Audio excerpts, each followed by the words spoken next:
Ketika orang tuanya berjaya dengan kekayaan yang ia miliki, ia berusaha mati-matian siang maupun malam. Setelah orang tua itu wafat dan diturunkan kepada anaknya, belum sampai cucu hartanya itu sudah lenyap. Kalau manusia tidak perlu dirangsang, Pak Muhsin. Koral saja dimakan, ya toh? Semen dimakan, damkar dimakan, macam-macam, tidak usah diberi rangsangan mikroba, semua kolu.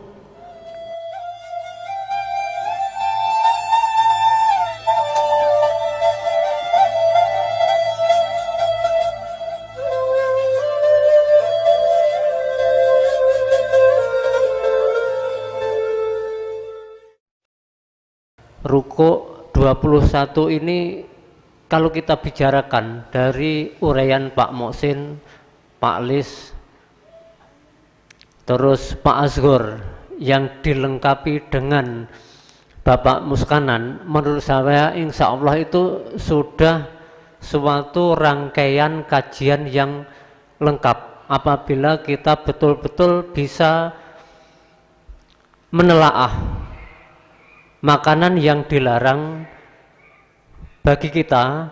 Di sini disampaikan dalam surat ayat 168 diawali ya ayuhan nas. Ini sifatnya umum. Jadi pada dasarnya manusia itu oleh Allah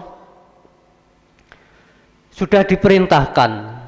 Ini terlepas dari kita yang beriman, makanlah barang yang halal dan baik yang ada di muka bumi ini. Ini menggambarkan perintah kepada seluruh manusia. Manusia itu boleh iman atau tidak. Ini saja sudah diperintahkan oleh Allah. Dan secara panjang lebar disampaikan oleh Bapak Muskanan tadi agar kita itu tidak mengikuti jejak-jejak setan. Kalau orang atau manusia itu saja dilarang untuk mengikuti jejak-jejak setan, apalagi kita sebagai orang yang beriman, yang senantiasa berserah diri kepada Allah, di mana orang yang beriman itu dalam rentetannya, kalau sudah beriman itu amal yang solih atau amal baik yang merupakan rangkaian daripada kata iman itu sendiri. Jadi dalam memperoleh apa yang dibutuhkan dalam makanan atau minuman yang diperlukan oleh orang beriman itu seharusnya melebihi dari, yaitu ya ayuhan nas. Ini saja boleh dikatakan setiap manusia baik itu tidak beriman diperintahkan cari makanan yang halal dan baik, apalagi orang yang beriman. Saya membaca dari tafsir 207, ini tadi sudah disampaikan, saya memperhatikan walaupun saya tidak mendengarkan. Pak Asadi telah menggambarkan bahwa makanan itu berpengaruh pada sifat manusia. Itu memang betul sekali. Makanan yang haram dampaknya sebagaimana yang disampaikan oleh Pak Kanan tadi, membawa dampak yang tidak bermanfaat atau berkahnya kurang, di mana baik makanan itu dari sifatnya maupun cara memperolehnya. Tetapi makanan-makanan yang baik diperuntukkan bagi, yaitu landasan iman tentang ketuhanan yang Maha Esa. Ini digambarkan kita sudah beriman bertauhid kepada Allah, seharusnya amal solikah kita, apa yang kita masukkan ke dalam tubuh kita itu adalah yang halal, yang baik, di mana pengaruhnya itu sangat besar sekali. Banyak cerita-cerita dari tiap-tiap pribadi yang ada di sini itu, saya yakin di lingkungannya itu mendapatkan cerita-cerita sendiri. Orang ini cara mendapatkan harta demikian, akhirnya demikian. Insya Allah di setiap tempat, di setiap sudut dunia ini, insya Allah sama. Ketika orang tuanya berjaya dengan kekayaan yang ia miliki, ia berusaha mati-matian siang maupun malam. Setelah orang tua itu wafat dan diturunkan kepada anaknya, belum sampai cucu hartanya itu sudah lenyap, sampai cucunya saja tidak ikut merasakan. Dengan kata lain, tinggal menanggung cerita kebesaran orang tuanya. Ini banyak cerita. Saya yakin dari Jawa Barat sampai Jawa Timur insya Allah sama. Tetapi dengan mencarinya dengan cara yang baik, walaupun hartanya itu dibilang yoga akeh, tapi anak cucunya itu bisa merasakan. Ini adalah gambaran pada umumnya bagi kita semuanya, itu adalah keberkahan si orang tua tadi, cara memperoleh barang yang halal dengan cara yang halal, dan cara memakannya pun sebagaimana ada teknik khusus, cara yang baik sebagaimana yang disampaikan Pak Kanan tadi, itu betul sekali. Karena apa? Itu adalah merupakan ajaran atau adab, tata cara, sopan santun yang diberikan oleh agama Islam yang indah ini. Sehingga kalau kita perhatikan, kalau kita tidak, terkadang kita tidak menyadari bahwa Islam itu adalah agama yang indah, agama yang baik. Walaupun dari sebagian orang menganggap Islam itu adalah agamanya teroris, agama yang kejam, tetapi sebenarnya Islam itu indah. Walaupun orang lain itu menganggap bahwa kita itu orang yang kasar, sebagaimana yang diceritakan di Afghanistan, antara kenyataan maupun cerita-cerita yang dibikin Amerika itu sedemikian rupa, tapi kenyataannya orang-orang Islam di sana itu tetap sebagaimana yang kita yakini, bahwa orang-orang yang senantiasa beriman dan bertakwa kepada Allah itu senantiasa menjunjung amalus solikah. Ini kalau kita hubungkan dengan rukuk kemarin dan dihubungkan dengan satu surat yang sangat istimewa, yaitu wal asri innal insana lafi khusr illal ladzina amanu wa amilus solihati wa tawassaw bil haqq wa tawassaw bis sabr. Ini adalah menggambarkan kesabaran yang disampaikan oleh Bapak Kanan kemarin, itu sabar. Ada dua, yaitu sabar yang pertama sabar ala maksiat.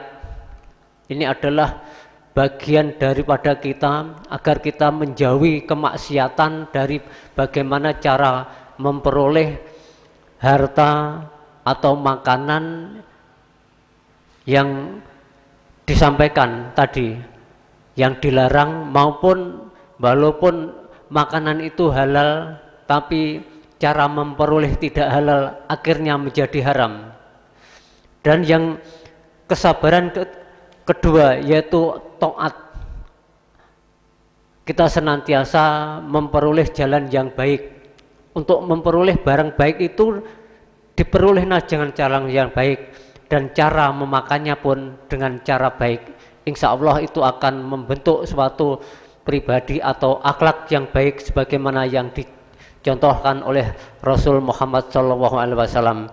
Itulah dambaan, mudah-mudahan kita senantiasa mengikuti sunnah-sunnah Rasul, dan insya Allah sejak di dunia ini kita digolongkan menjadi umatnya Rasul Muhammad SAW, dan di akhir nanti kita mendapatkan syafaatnya. Tadi ada sedikit tentang riba. Saya ingat ini hadis apa ya. Suatu saat kamu tidak akan bisa menghindari dari riba. Memang sudah zamannya begitu. Paling tidak kita tidak melakukan, kan itu kan. Kita nanti pulang lewat jalan raya, itu hasil pinjam uangnya kan ya riba, terus apa namanya itu Pak Muhsin, biasanya proyek tendernya suap orang menang, makanya betul suatu saat kamu tidak akan bisa menghindar dari riba, tapi kita tidak ikut melakukan riba. Jadi kena beleduke riba.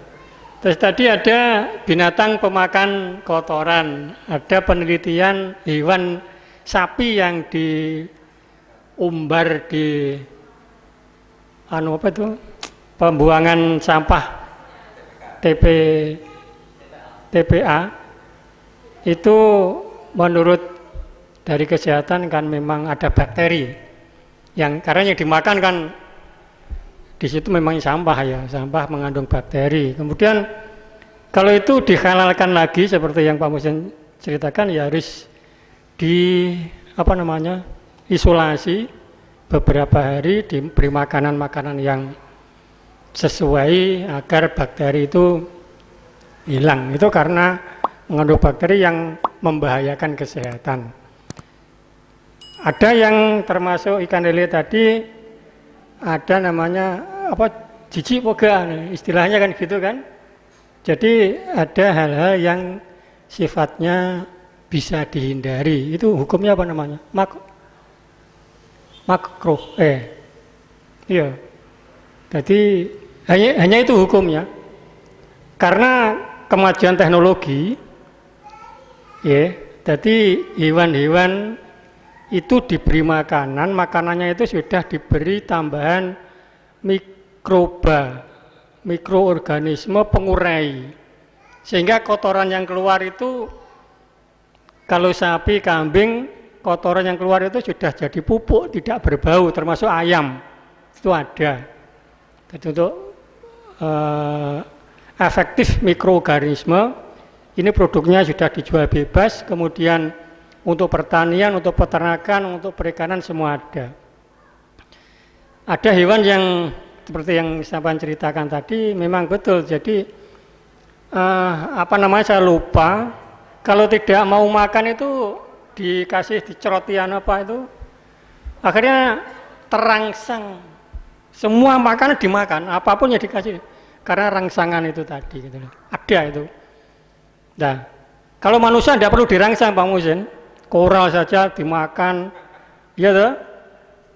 Semen dimakan, damkar dimakan, macam-macam, tidak usah diberi rangsangan mikroba, semua kolu. Karena pengurai yang terbaik, saya pernah bilang rumen ya, pengurai yang terbaik itu memang dalam perut manusia. Hewan pemakan, tumbuhan pemakan daging itu masih kalah dengan pengurai yang ada di perut manusia, karena koral masih bisa dimakan. Demikian, ini guyon saja, tapi ini terjadi gitu loh maksudnya. Ini guyon saja. Ini sudah jam 8 lebih, kita tutup dengan membaca hamdalah bersama. Alhamdulillahirabbil alamin, billahi taufiq wal hidayah. Assalamualaikum warahmatullahi wabarakatuh.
Nabi Musa ora sabar baru gitu.